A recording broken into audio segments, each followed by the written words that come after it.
Salut à tous et bienvenue pour cette nouvelle vidéo.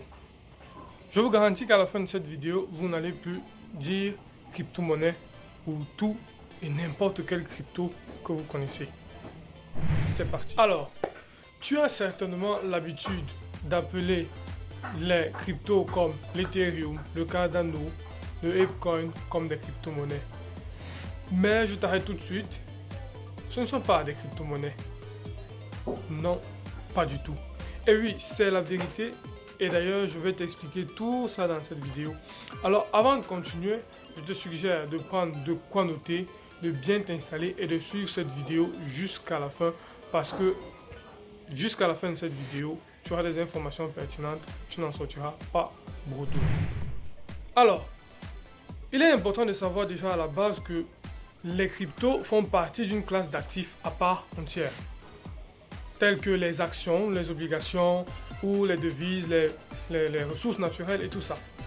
Alors, parmi les cryptos, il existe donc trois types de cryptos. Parce que comme je viens de le dire, les cryptos sont un actif à part entière, c'est-à-dire la classe d'actifs des crypto-actifs.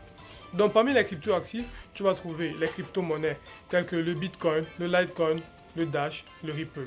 D'un autre côté, tu vas trouver les crypto-commodities, c'est-à-dire l'Ethereum ou le ADA. Ce sont les crypto-commodities les plus en vogue à l'heure actuelle. Et ensuite, il y a les crypto-tokens, tels que le Apecoin, Axie Infinity, SushiSwap. Ce sont des tokens. Donc, dans cette vidéo, je vais t'expliquer en détail, bien précisément, quelle est la différence entre une crypto-monnaie, un crypto-commodity, un crypto-token.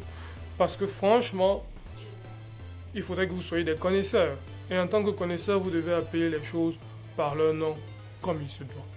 Alors nous allons commencer dès à présent par les crypto-monnaies. Alors dans les crypto-monnaies, comme je l'ai dit tout à l'heure, on a le Bitcoin, le Litecoin, le Dash, le Ripple. Ce sont bel et bien des crypto-monnaies. Pourquoi? Une monnaie est d'abord une réserve de valeur, une unité de compte et un moyen d'échange.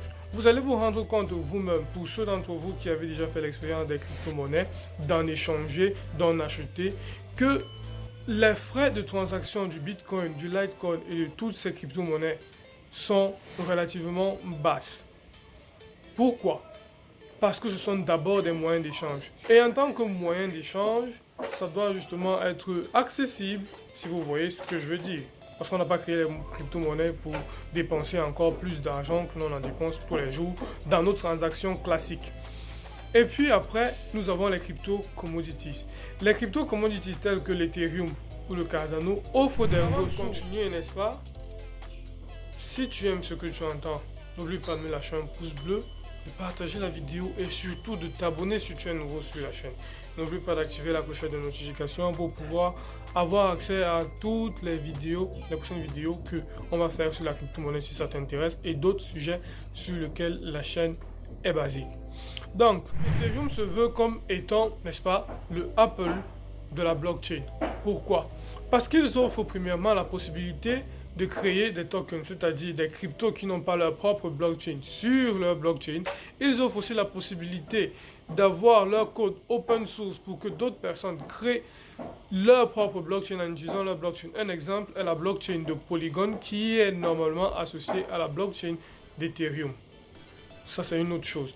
Troisièmement, elles offrent aussi la possibilité d'utiliser plusieurs langages machines, pour ne pas dire tous les langages machines sur la blockchain d'Ethereum.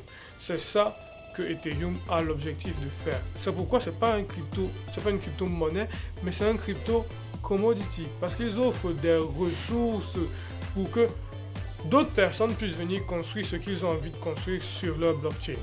Après, il y a aussi le ADA, le Cardano, qui est une crypto-monnaie très intéressante, du moins est un crypto-commodity très intéressant parce qu'ils offrent la possibilité, n'est-ce pas, de créer des smart contracts, ce qui serait très intéressant pour ceux qui voudraient faire des business ou gérer leur entreprise en ligne. Créer des contrats intelligents, vous voyez. Je vais prendre un exemple. Alors, si vous voulez, je vais prendre un exemple. Si c'est qu'un contrat est censé s'arrêter, ben, il va s'arrêter automatiquement.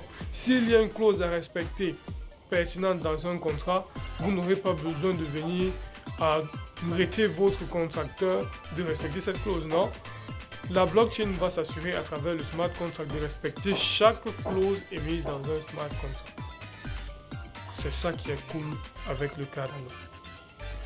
Par la suite, nous avons les crypto tokens.